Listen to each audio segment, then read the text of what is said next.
There we go. Hello and welcome. This is Meeting of the Crossroads on October 2nd, 2024. And we are sitting inside of the umbrella of the eclipse energy that has just kind of zoomed on through. And as we dive into this transit information, I kind of want to just take us from big picture, long arc, um, wide lens camera, so to speak, view of what it is that we're going to be talking about. And then we're going to look at a couple of just a tab where there's a bunch of images, and those images is where all this information has been compiled. A lot of it's been compiled from. Then we're going to come back and we're going to zoom in and we're going to talk about some of the stories that are involved in this process. Okay. So what we're looking at right here is from the sun and earth out to the moon, north node and south node. Where the moon, north node, and south node is where we're going to be talking about this eclipse energy that has just come in. So that's that band of information. If you look at moon is the 18th gate key, and the south node, where we're moving away from, is also the 18th gate key. So we are in an energy and a drive towards something that we are leaving behind. So that's a very interesting mixed kind of energy, because the north node is 17. So north node is inviting, and I'll zoom into this in a minute. North node is inviting us, south 17 is inviting us to have this heart-based knowing. It's trusting our hearts. It's trusting something that is mayhap quite unfamiliar or very scary, risky feeling in a sense. And so in that way, we're liable to really run into opinions, our own inner critic, our own inner judgy bitch, our own stories and beliefs and perspectives and constructs that have shaped our very reality are a thing that we are moving through in order to get to this precognition from the heart, this farsightedness that comes after we move through and we allow those opinions to be, and we keep being with the process. The gate 17 is up in the head, up in the ajna. So it's up in how we think and how we organize and construct data.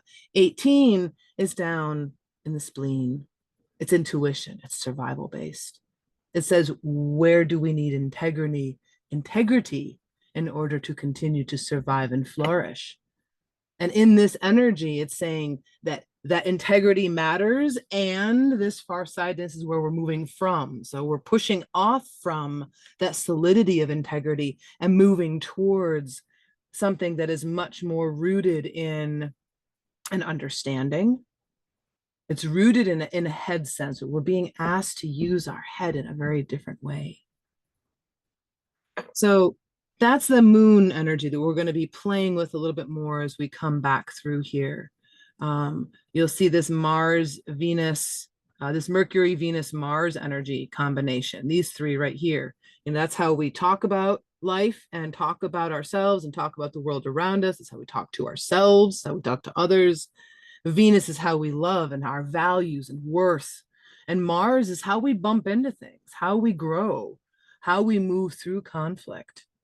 And then our Jupiter, Saturn, and Uranus here, these three are kind of like another trio that work in a really beautiful way around Jupiter being a gate key to helping to unlock the lessons that Saturn brings into our world.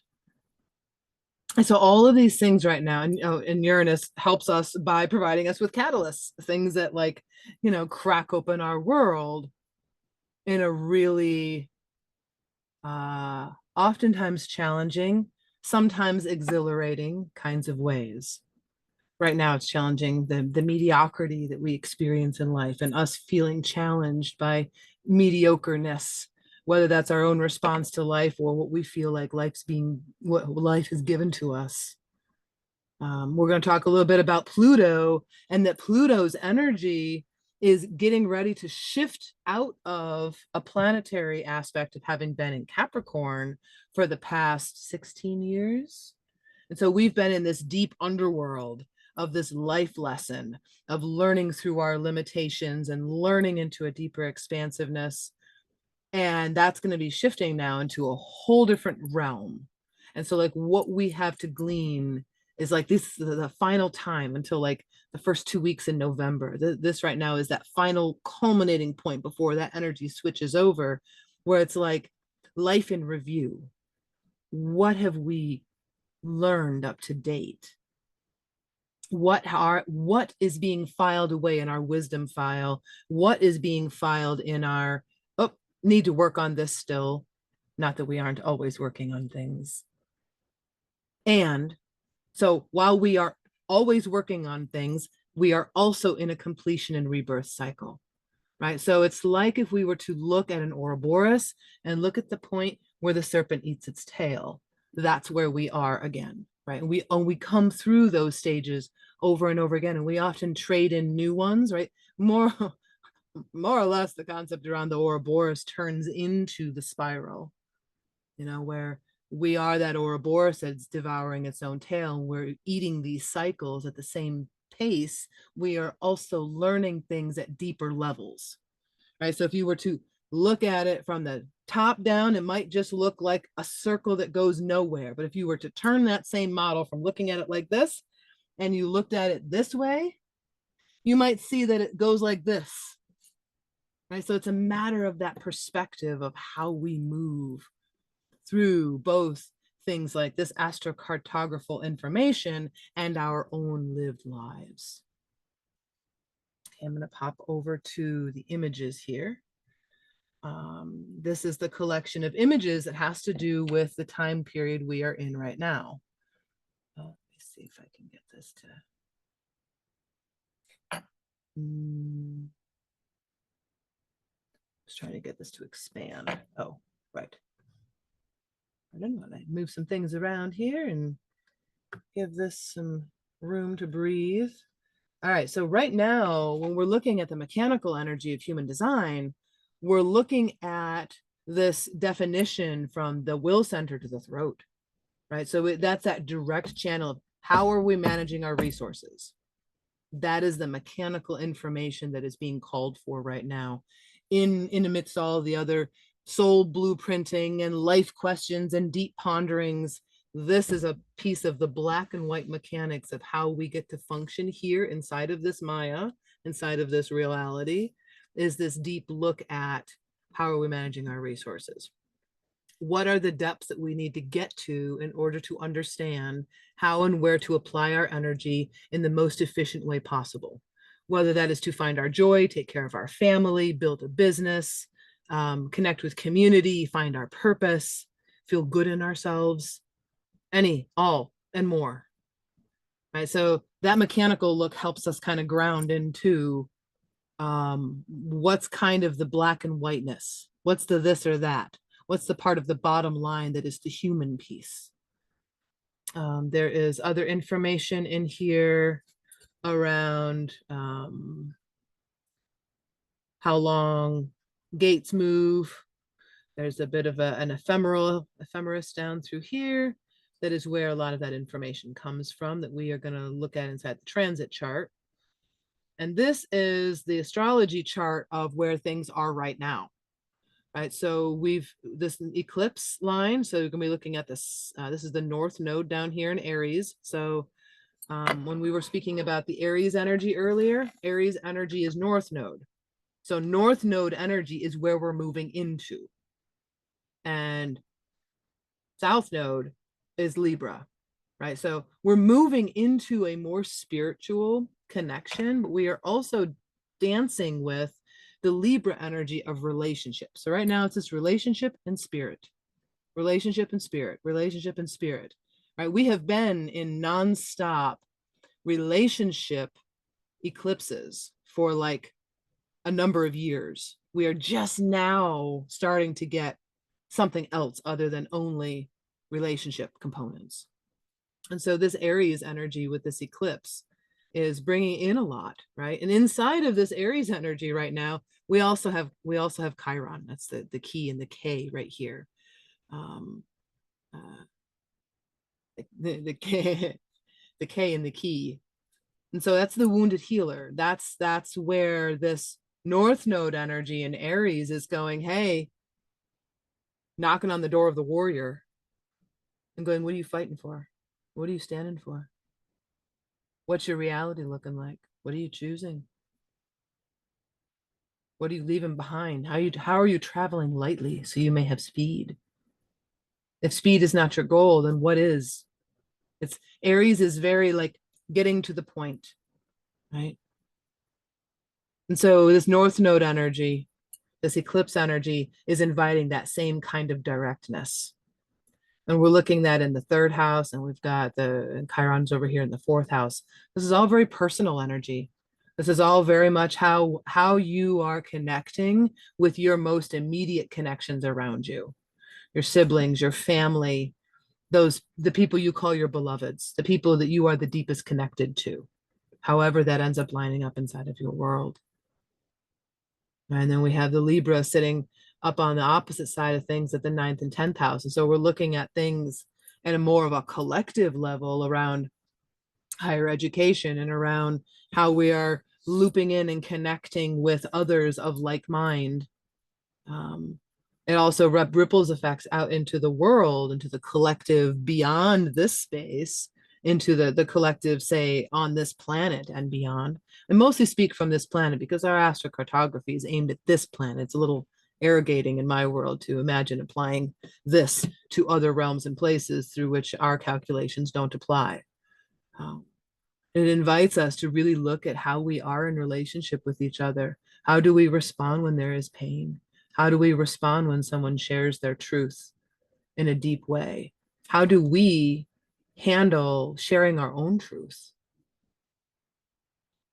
Have we become sensitive enough in the right kind of direction that allows us to feel another without taking on where they are? Where we are is enough, right?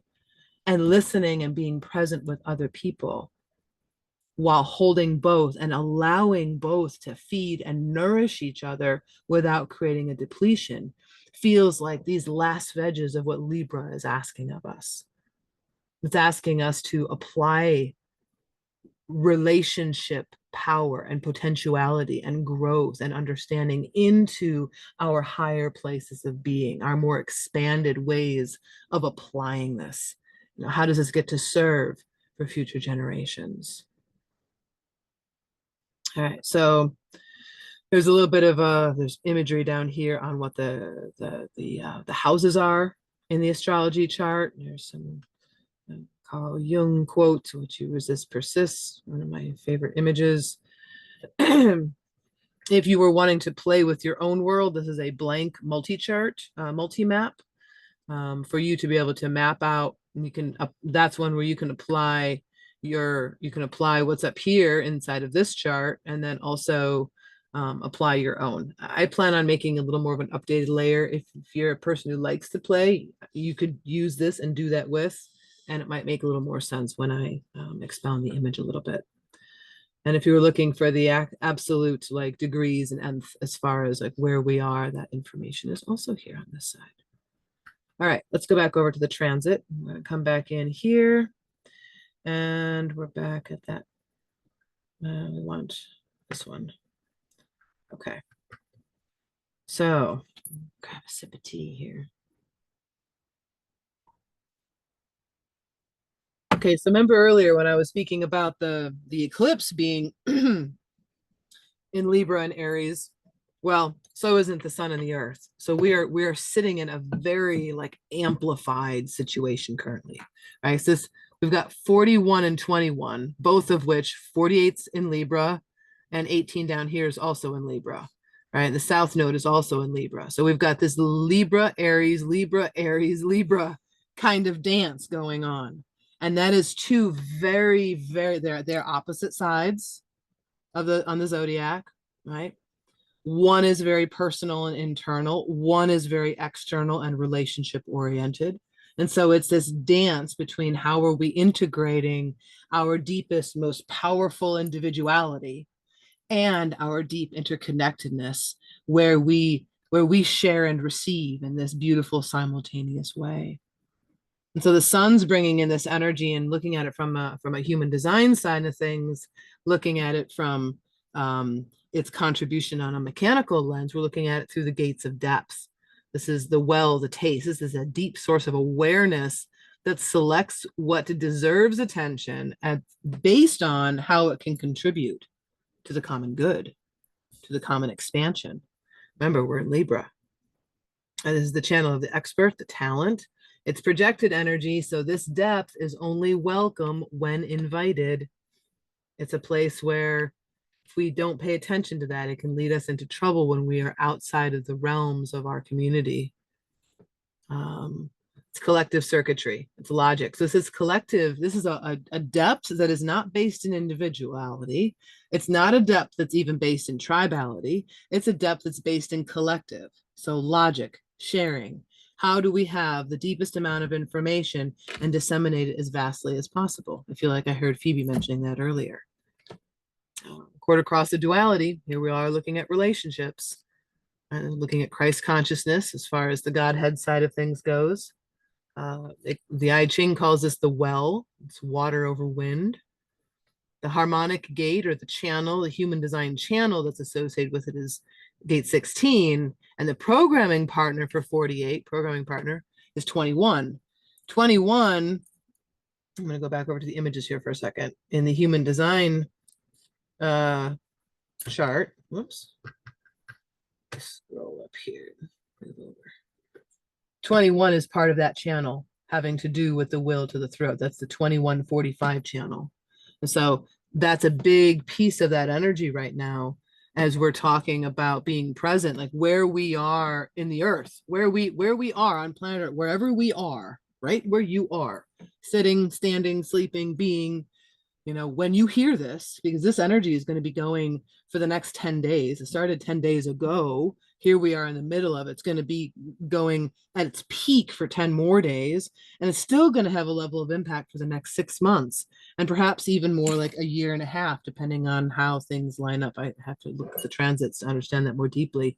Long arc. This is that energy of biting through. And oh my goodness, it feels like there are so many people in so many places who are like having to bite through to be able to survive, right? Sometimes that is the survival of ourselves and our physicality, you know, like what has been happening with the hurricanes and all sorts of different disasters, as well as people's choices and wars that are happening in other places, all the way to the challenges that we are all that a lot of us are experiencing mentally, these deep like challenges to our very hold onto a certain kind of sanity, whatever it is that we choose to be sane about, because sanity is kind of a matter of perspective, I would say. And what we choose to be latched onto as how we can be supportive makes such a huge difference. And that's really what a lot of this energy here feels like. Right? This is the dilemma of discipline, the victim of the need to be in control. It's the shadow of control, the demise of hierarchy. I say that I use hierarchy for safety in order to determine when safety needs to be assessed. Safety being determined as sovereign awareness from everyone. Thank you, JWoww, right? The pieces that are built into the top half of the touchstone matrix. So a control is a thing that we need as well as a thing that we need to move away from, right? We've got submissive and controlling, right? And it's a binary that while so much of this modern world is based on that, are you controlling or are you submissive to something, right? Do you have the power or do you not have the power? Do you have the money? Do you not have the money? Do you have the connection, influence, or do you not?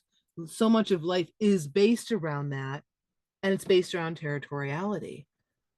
You know, where we're actually being asked to move into this power of authority, where we have authority with our submission, where we're balancing those things for ourselves. A large piece of what I feel like mountain process here is on Nemeton is a deep part of balancing those two. You know, we get to surrender to the seasons and to the process of how the weather exists here and the ecology and this mission that we've embraced. And at the same time, we're also able to make very strong choices based on our own authority of where we where we work and apply energy and how. And while there are guidelines as to how, there's also flexibility in our personal how, right? So there's this deep balance that we can really find a flexibility that can live and breathe inside of our world. We have this lovely essence energy, this valor, new age of chivalry, right? We used to say when I was younger, oh no, is the age of chivalry dying? I think it's being reborn. We're being led by a spirit of true nobility. Well, nobility has meant many things through the years, many, many things to many people, depending on what was needed at the time. And yet I would say that nobility has so much to do with considering others, looking at how, where our energy serves from, I'm going to zoom back here to Aries, how we can serve others by understanding our own needs. Aries has to do with ourself. It's the young fire child of the astrology. And yet the child is so innocent about what it wants and what it needs, right? It doesn't, sugarcoat it. It might be dramatic, but it gets there. It's honest about it. And so being able to be honest about what we need so we can handle the money, the treasurer, handle our financial and public resources that we need in order to survive well. And some of them are even just the basic senses of like food, water, warmth, shelter, clean water, right? And then physical, mental, emotional, spiritual, energetic, self-care, wellness, and then our connections and our relations to others and our ability to expand. That is all so much around where this energy and time is right now. And this nodal ecliptic energy is like putting this Fresnel lens, this magnification lens on top of all of this energy. And it's inside of however our worlds are rolling out. There's a lot of splenic energy involved here, right? 18 spleen, 18 spleen, 48 spleen. So spleen, that intuitive energy, that survival, that intuition-based sense that says, oh, this way or oh, that way. I'm an open spleen, so mine's always going off. I'm learning to understand what is noise and to simply allow through. It's like listening into a radio channel that's not mine to respond to until maybe it is. Right? I get a lot of wisdom by tuning in and listening. But if I respond and react to every single thing that's going on, whoo, mama, I'm gonna be in my lessons for a while. So we're careful how we go there. So all of these energies, the spleen, well, actually no, will center. So this is willpower. Where we are on earth, where we are standing is where we get to exert our will. And right now it's like spirits coming in and showing us, like if we get really quiet, sometime tonight would be a lovely place to do. Just get really quiet and try to quiet your mind and just listen, hear what speaks from inside. There's an energy that would love to give us a piece of guidance if we can be still enough to tune in and listen to that piece of things, right? When this north node, this where we're moving energy, is this Ajna energy. And so this is that energy of opinions, of launching new ideas, of setting up a hypothesis and testing it out, formulating useful opinions as a basis for organizing systems with foresight. I mean, right? Being able to do all that from the heart side of things. This is a channel of organizing.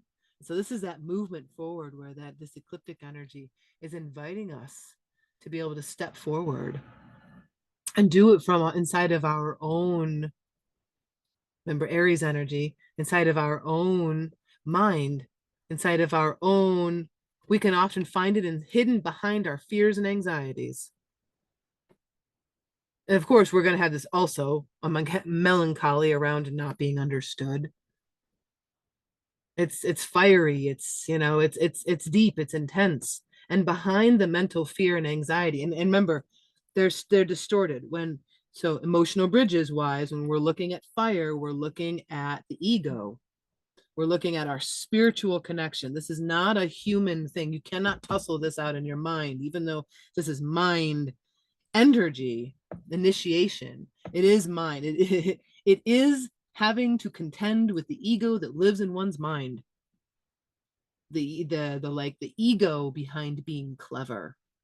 It's like being too smart for our britches, right? When it's helpful to tell ourselves to sit down and take a hot minute and come back around in a little different of a way.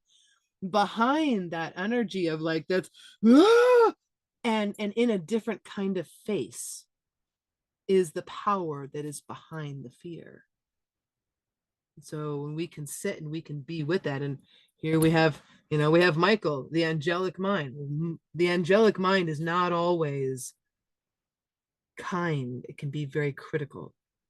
So we often need to move through this closing of the third eye, this dilemma of politics within ourselves, this political, this weighing of how things are going to be and how people are going to perceive them. Um, uh, Judging how you can perceive yourself, thinking yourself should be someplace different than where it is. This energy is all about the discovering. This is Ajna energy. So this is third eye. This is how we think. And so what we're looking for is to move away from the perspective of only I have the correct opinion. Right. So you could come at it from the perspective of, oh, hey, I need to listen to others. I need to take others' perspectives into place. Or you can take it very personally and say, I can see where I think I have the only correct opinion here. And I think that's getting in my way. Because if we think that, then we may not be open to, we might be deaf to, we might be closed to something that could be really helpful for us. Because this farsightedness, precognition from the heart, is on the other side of that opinionatedness. And that opinionatedness is there because of the fear, the mechanical nature of the 17, right? That very so Ajna energy, while it's a mental energy, it's also one of the awareness centers. The spleen, the solar plexus, and the Ajna, all three of them create this triangle through that chart that gives us 3 points of awareness: a mental awareness that also has anxiety, a splenic awareness, which gives our emotional nervousness, and then the splenic energy, which gives us things like our fears. Fears are a little bit different than anxiety. Fear, I would associate that from like a community wellness or medical perspective as like body anxiety, where like anxiety is up here, and the Ajna I would associate more with like mental anxiety, where you're thinking nonstop and your mind's driving you nuts and keeping you up at night, and you're thinking your way into a body not feeling good. Where the other way is the body doesn't feel good, it might be heart rate going up and down. It might have the sweats. It might just feel like impending doom. Your body might go up and down with how it feels. If you don't have a defined spleen, that might be might be a constant companion that stays with you for a time and becomes comfortable over time. Those with an undefined spleen will tend to have a much deeper, harder time with change, because the spleen goes off for months. It registers as something's wrong all the time, all the time. I don't know who can resonate with that process. And that is the general experience that I've come to recognize and to see, where one who has a defined spleen will probably have a pretty similar, consistent way of feeling. Doesn't mean that they won't have upsets. In fact, they deal with it quite a bit. They're consistently defined to experience intuitive hits and fears, where when it's undefined, they can be very neutral with it, and they can be simultaneous, completely overwhelmed by it. It's kind of like a garden hose that's turned on full, or a fireman's hose, trying to push 4-inch diameter pounds of water through that should go through a 4-inch hose, trying to force it through a smaller diameter can really, torque the pipes. And so if we're not in a place of being able to be open enough to allow it to move fully through us, and we're always growing and changing in our world, so it's, we're regularly going to be met with overwhelm. How we manage that often depends on our resources and where we are with how we're holding on to our own inner authority. Wow. All right. I am feeling called down to this clump of three, Mercury, Venus, Mars. Now, I want to point out, see this sun in the 48 up here, line 1, down here in Mercury, and this next three that we're talking about, we're looking at 48, line 3. So we have deep energy that's associated with, whoops, I'm gonna grab all three of these. Hold on one second. Oh, hot tea. This 48 energy is connected both in how we are speaking right now, the depths that we're speaking from, as well as the energy that we're receiving from the sun, the energy that is coming through as part of this solar cycle that we're inside of. So inside of our communications, we're looking at Libra. So our communications are seeking to be able to be in that relationship dynamic. However, and also we have Venus and Mars, right? Venus, the feminine, values, worth, love; Mars, masculine, conflict and growth, two sides. We have Venus, the soft and squishy, in Scorpio, and we have Mars in Cancer. And both of those two things are very uncomfortable. Venus does not know necessarily how to function and manage and speak with a mouthful of Scorpio stings. Like Venus is not the like death and transformation process. It is and it isn't. So it's a matter of how you use it. Because Scorpio energy also has to do with sexuality. So it has to do with our sensuality, has to do with our relationship to our body, has relationship to do with how we are in union with others.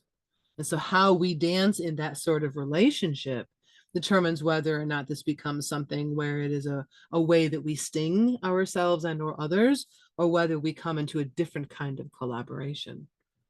And Mars, while Mars is that very fiery energy that's normally rules Aries and is, works with Saturn and is this very like powerhouse of a thing inside of Cancer, it can be a warrior for the sensitive.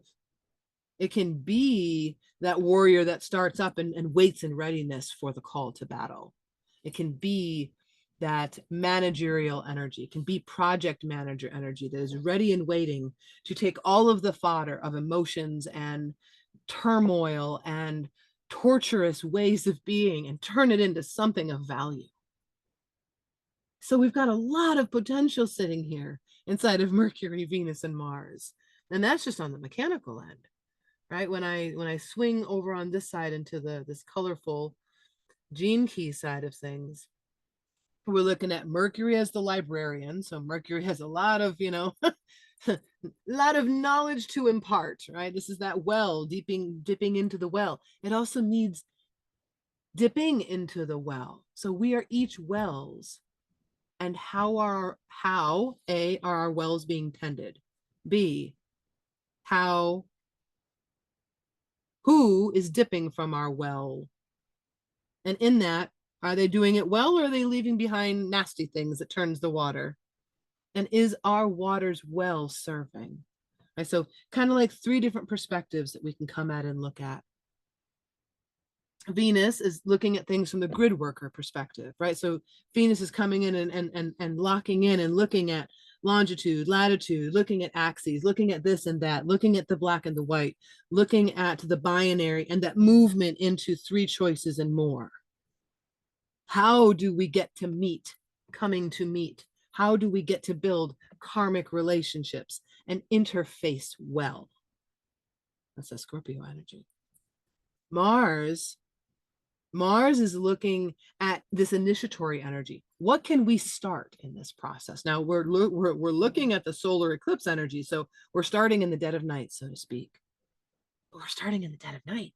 We have a chance to start from a whole new beginning, whole new starting energy. The warriors kind of like stand there going, this will change. This will be different. The next bit is how, and day by day, and one step at a time. Yes, we're going to move through inadequacy. We're going to move through interference, and we're going to move through immaturity. Those are going to be the hallmarks that we're moving that information through. Our inadequacy. No, this is that weaving that I've done with some folks before. I'm going to actually do a couple things real quick and annotate so this can be seen. This is what I would call weaving the lenses. We do this inside of the school quite a bit when we're talking about each person's chart information. I need an annotate button and that we can see well. And that should do it. Okay. So this is going to mean that we're going to meet our inadequacies while we're on the way to discovering the resourcefulness that is the light at the bottom of the well. We're going to move through interference on our way to teamwork. We're going to get to bump into the human fractals of all of the isness of life and everything in order to figure out who it is that we can work with, discovering our true allies. And we're going to get to move through immaturity of our own me-ness in order to get to our expansion, in order to get to the simplicity theory, where our own endeavors they outgrow us, they outgrow our what we've put them into. And so when we outgrow our own beliefs, we get to start all over again. We get to expand more, right? This is that energy that superabundance feeds this expansion. Synarchy feeds the teamwork, and wisdom feeds resourcefulness. And yes, we're going to be moving through in this inadequacy. We're going to be moving through this dilemma of not knowing that's coming from a victim of inadequacy that we can find through either being bland, through this is a binary spectrum, right? We've got a repressive state up here of bland. Life is just kind of meh, right? There's not a lot of life to it. Or in a reactive state of unscrupulous. And so the repressive state is generally when we're in freeze state. So I would put freeze being associated with any of the repressive states. And the reactive state is when we're triggered. Well, triggered can be also what puts us into freeze state. I would say fight and flight. I'll put F and F, fight and flight. So we can be unscrupulous if once we've moved out of bland, right? So if we know what like feeling inadequate and not feeling good enough and having that blandness, if we can also find the unscrupulousness, we can find that polarized spectrum between the two of them and go, I need to go in between that. I'm not a nobody. I'm a somebody. I get to have a deep trust in life and I am abundant. Of course, it's going to bump right into, I don't know if I trust life. I don't feel abundant. I don't know what's going to come. And we can come right back to, there's my not knowing. That's my dilemma. All right. So we can follow that same process all the way through with any of the ones that we're studying at this shadow gift, gift, and then siddhi or essence levels. Interference has to do with hierarchy. This is the dilemma of hierarchy. Who can do what where? Who's going to be good enough to work with? How do I know I can trust you? How do I know I can feel good around you? And so it's this distrust. I distrust all relationships. That energy right there in Venus, right? That challenge right there can speak a lot to the energy of where we are right now, where there's war, where there are places where there is no trust. There is just complete defiance of what it is that it means to be human. See that a lot. And immaturity, the false cult of the individual, where we think it's all about ourselves. Well, we think that because we feel restless. Well, we feel restless because we feel life moving through us. Like our bodies can feel life moving through us, which means it can feel that death is around the corner.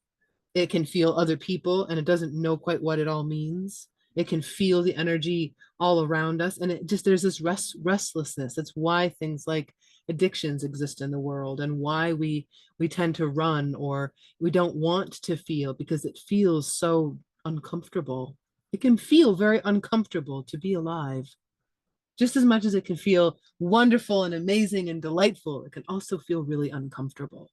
And that's a lot of where this immaturity response comes from, is this this inability to complete, to move forward with something, because there's this restlessness that keeps getting in the way. Right? And it moves from solemn to fickle. And so it's either very sober and it's just very serious in a sense, to being fickle-minded. So it doesn't know what it wants, and it's going everywhere, and it doesn't know how to stand still and be solid. It's afraid to really go after what it wants.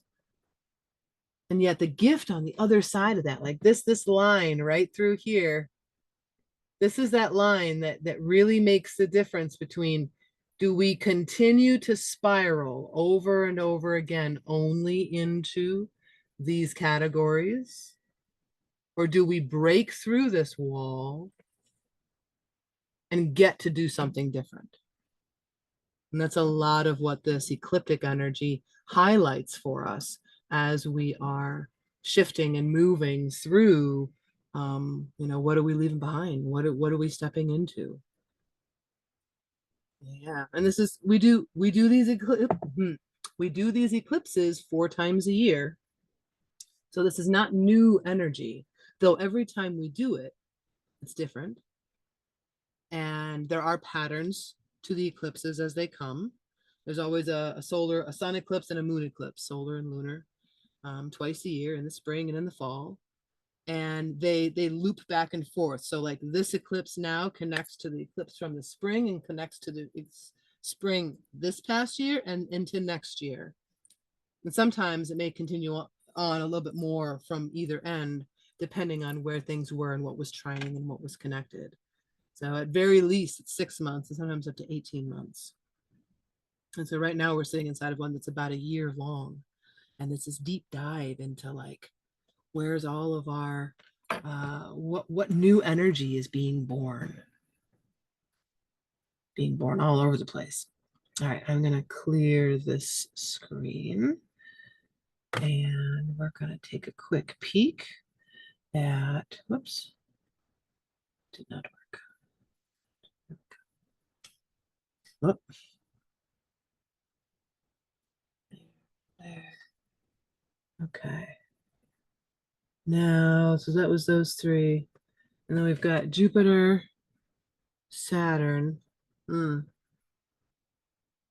Gate 45. So this is the other half of that will to voice gate right now. 45 and 21 are the part of that channel that we have active right now. So it's Jupiter, that energy of luck and laws. What does it mean to earn our luck? Thank you, Ramani tradition. And what does it look like to formulate laws that help us to continue to move forward in sustainable, progressive, compassionate, and balanced ways? And so that's that deep energy inside of here where, okay, if we're looking at it, whoops. There we go. If we're looking at it from the mechanical side of things, it's the energy of accumulation, gathering together, a natural center of community that attracts favorable forces, collects resources and distributes them to everyone's benefit. It's throat energy, it's voice energy, it's how we get to come together and bring things together. It's air energy. Right? So we've got just a little bit of air energy in this whole process. Tribal energy. Yeah. Right. That will center to voice center is tribal energy. It's gathering together. Shadow of dominance to the gift of synergy. From hierarchy to heterarchy. So hierarchy is like chain of command, right? It's one thing at a time like this. And heterarchy is like where you have one in the center and there's this like starburst pattern and they're all interconnected in different ways. And there might be ones that aren't immediately connected and there are others that are directly connected. But either way, there's a way where everybody gets to have the same information. And taking that leap of faith out of hierarchy and into heterarchy is a big leap, right? It takes us right out of, right into and right out of victim poverty consciousness. by showing us where we have dilemmas based in insecurity, where we are either too timid or we're too pompous.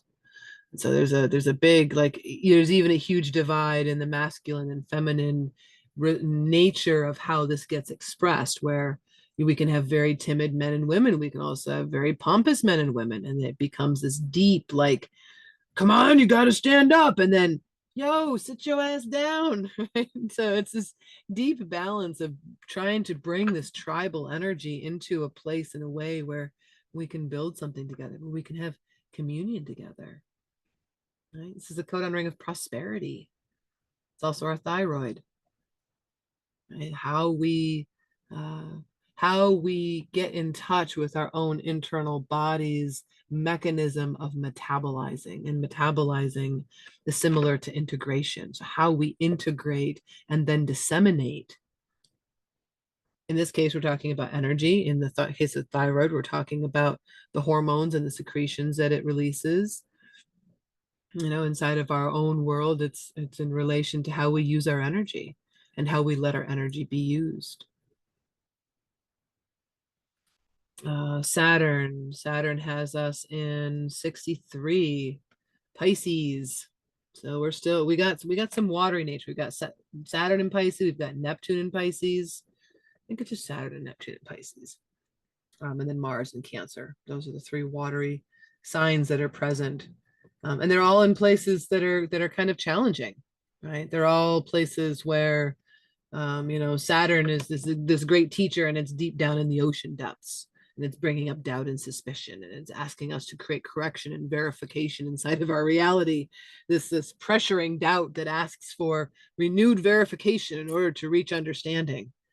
Right? So it's very logical. It's very it needs reason. It wants to find a reason in order to do what it is that it's setting out to do. This is head energy, so it's where we're thinking. It's how we are asking and answering questions. Collective information, intuition, the mind, Mitra, evolution of consciousness. Saturn is bringing up this evolution of consciousness. It says it is time to evolve how we live and consider the world, and how we consider ourselves inside of the world. After completion is what they call this gate key. Doubt, inquiry, and truth. Inquiry, the ladder of self-inquiry. Through inquiry, I unlock nature's secrets. So this inquiry, this is much like when we have deep emotions and we can pause and go, where do I feel the emotion? Oh, my throat, or oh, my lungs, or oh, everywhere in my body, or my left foot and my big toe, or this part of my head, wherever it is. And then we tune into it and we give it some love, and we put our hands on it and acknowledge it in our body and breathe and feel with it, rather than trying to ascribe meaning to it. Be with it, right? Be with it first, then ask it what it's there for. If we Much like how us women don't like to be mansplained to, or really nobody likes to be splained to. Always good to like be with something first before you ask something of it, uh, demand something from it. Right? This ladder of self-inquiry, I find that there's a deep process. If we do not be with ourselves, we bypass, we gaslight ourselves right out of our truth, right past the ability to ask inquiry, a question of ourselves, to learn something about where we are at, because we've immediately told ourselves, what you're feeling is irrelevant. Now tell me why you're feeling it. Like anyone inside of ourselves is going to listen to any of that. And so there's a process in there. That process starts with the mind going, hey, mind, can you give me 20 minutes? Give me whatever time I need to be with myself. And then I will come back to asking the question. And don't forget to ask the question. That pain that's in your big toe, or your left knee, or your chest, or your belly. What are you there for? Asking things like that, really simple questions, and listening for really simple answers can bring an awful lot of truth. Yeah. Wow. Saturn's in our third house. So still a lot of personal things. This is like how we apply our values and worth, and how we connect with others in our next closest relationships. So we might have doubt and suspicion of those who we're really close to.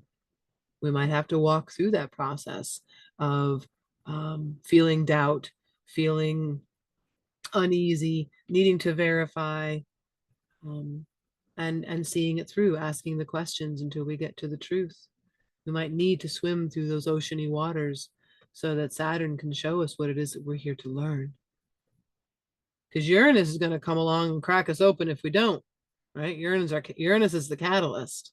And so if we don't learn at Saturn's hand, then we meet Uranus's energy. And Uranus is in Taurus right now. We're in gate 8, we're in contribution and promotion. It's asking us to walk our talk, deploying one's individuality for the benefit of the group. Projected channel, individual. So this is about your own individual knowing. What is it that you have to bring in civilization? So form energy. So this is not initiatory starting up energy. This is not relationship energy. This is not even morphing and mutation energy. It's civilization. It's like, how do we bring this magic down to earth? How do we contribute and promote it? What do we need? That's what the catalytic energy is asking of us right now. And it's asking it through the fifth house, the house of pleasure. So how and where is it that your place of happy delight, play, and pleasure can dance with creation of magic into human form, into into use here, around union, holding it together, how we influence. This is the gate of the influencer, the diamond of the self. It's a shadow of mediocrity, where we get to move beyond our comfort zones. We have a dilemma of imitation. We might mimic things or be drawn to doing a certain thing.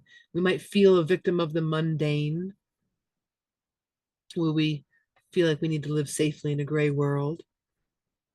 And our gift can be style, a rebel with a cause. I'm not afraid of trying new things. You know, what new things are you being inspired to try? Is it like wearing a new shirt, or wearing a different kind of weird color, or, you know, trying a different way of being, something simple like that? Or is it changing up a style and like how you do communication, or how you approach something? It might have to do with the speed in which you do something, or the way in which you do something. Play with it, see where it comes from. It's one of the places where normally Uranus is the one like kicking our ass, and right now it's sitting in a really, really sweet little spot that might be a really yummy place to play while everything else is being really crazy. Even with all that relationship energy, it might be really wise to spend some good alone time during this process. So much of this watery energy can be spun around all over when we're interacting with a lot of other humans during this kind of process. I'm just going to touch on these last three lightly because I've talked about them before in great length in other videos that are up on YouTube. Neptune, this gate 36, you know, we're still sitting in that, bringing turbulence into our world, and it's helping us to understand more deeply around humanity, right? How are we able to more deeply understand where our heart needs to be open for everyone, and who is the everyone that we can choose? There's a big difference there too. Pluto is the energy that's moving on its way out, right? And so it will be moving into gate 41 as of January 30th, and it will be out of retrograde as of the 11th of this month. So in about 9 days, it'll be out of its retrograde. And by January, end of January, it'll be moving on into for out of Capricorn and into Aquarius energy. And for right now, it's our last little veggies of coming up against our own limitations. Where's our closed circuit thinking happening? This is Anjna energy that's currently inside of. So it's very mental. Where's our mental limitations? You know, where have we been relying on feeling safe through rigid structures? And that can show up as either being completely unstructured or having too much rigidity. Right? So we kind of want a balance between the two of them. We want realism. We want structuring led by common sense. So we can still have this common sense of magic and this deep delve between play and work, or plurk as we call it in our realms. And then we've got Chiron, who's sitting in gate 42. So 42 all is about completion. So it's like trying to complete a wound healing, trying to complete a soul retrieval. How are, if it's about soul retrieval, how are we, not only inviting all those parts to come home into ourselves, how are we making a home inside of ourselves for those pieces to come home to and want to stay and to be of service and to be taken care of? How are we loving ourselves? That's what this 42 asks. And it asks us through bumping into expectations. So that's expectations that we have of others or of life or of ourselves. That's also expectations that we allow others to have on us. And so thus changing ourselves to meet someone else's expectations or what we even think their expectations might be. Right? Expectation station is a very disappointing place to be. Right? It leaves us grasping at thin air, and it can also leave us being flaky to someone as well. We're expecting that life is going to go our way. Ooh, right? Has an ego flip to it. It is Aries energy. Just scrolled over here to see where this was sitting. Aries energy. So we are, and it's Aries energy and it's sacral energy. So it's a kind of ego that has to do with life force energy, right? It's expecting that things are going to go my way. Oh, why is this not there? Oh, I don't understand, right? Okay, we can have those moments. We can also allow them to expand into, I can even enjoy experiencing disappointment, right? The reader and the writer. So being able to read what you've written and write what you've read, being able to move that information from one place into another. It's like being able to move successfully from one house or structure into another house and structure where you end up with all of your bits, the keys get returned, the stuff needs to be where it needs to go. Right. So this chironic energy of gate 42 is around finishing. It's finishing energy. Just pop over to the mechanics real quick. Finishing things, increase the pressure to complete, the expansion of resources that maximizes growth and brings cycles to a close. It's the channel of growth and maturation and evolution. This is abstract, collective, sharing. It's not individual, it's not tribal, it's the collective saying, okay, what are we needing to wrap up here? What are we pulling together and moving on with? It also can come with a bit of a corruption to it. We have Janus, who is the being that looks both directions. And so he's the guardian of timelines and portals. He's also looking in two faces at once, two spaces at once. And so he's often very uncommitted. He's very and so I think that lends itself to the energy that we saw over in the shadow side of things. Whoops, sorry.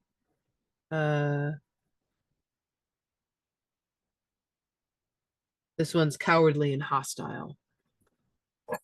So on one hand, the Janus energy in this Chiron can be cowardly in its own way. It can also be hostile in its own way, right? It can be, it can say I'm committed to doing this thing, and then it can never actually show up for it. It can be triggered by harshness, but it can also be harsh itself. It can be deeply anxious, but it can also be deeply angry.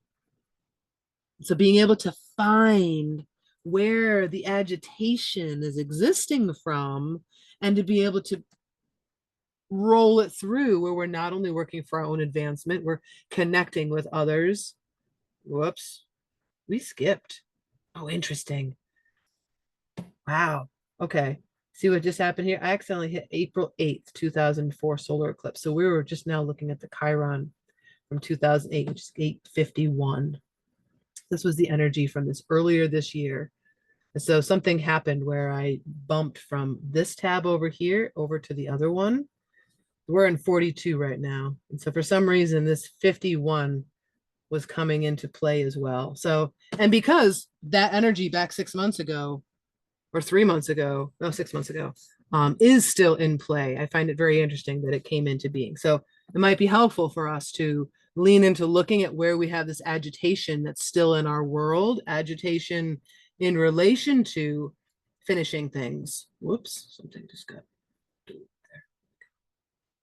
right. So this Aries energy, this finishing things, but also coming from the place of where we were looking at it. I want to see the mechanics from here. Shock, courage. So wherever we were being asked to be courageous, or where we were dealing with shock having to do with the Mercury or the eclipse having to do with April of this past year, April 24. April 8th was about that date of that solar eclipse. So somewhere in the 10 days before or after that kind of time period, we may have been going through a lot of shock that was shaking us up. I also know that the time period of Christmas, I think it was Christmas Day all the way to New Year's Day was another like 6 months and 6 days kind of experience that was happening. So if there were any of those timelines where things were really funky for you, maybe that's part of what was happening, in why this went flipsy flopsy on us. But yeah, coming back to this energy here, 42, this completion. Yeah, what are we looking to complete? April 8th was Chiron was agitation, and this one's expectation. So gosh, when I think about agitation and expectation in my world, I have a lot of things that come immediately to the surface from a number of different categories, which is lovely because it gives me a sense of, where can I look in my world for the places where I've had disappointment around all these things and had my own expectations, and where can I let go of those things and even enjoy experiencing disappointments as well as just grab this one, experiencing disappointments and have the courage to follow my own creativity. Yeah. Yep. Those two dance really, really well together. All right. And I think with that, I am going to call this complete and say farewell to the YouTube folks who will see this soon. And I'll be going back and dancing with the Meeting of the Crossroad folks. Mwah. Until soon, YouTube folks. All right. Oops. Gonna go here.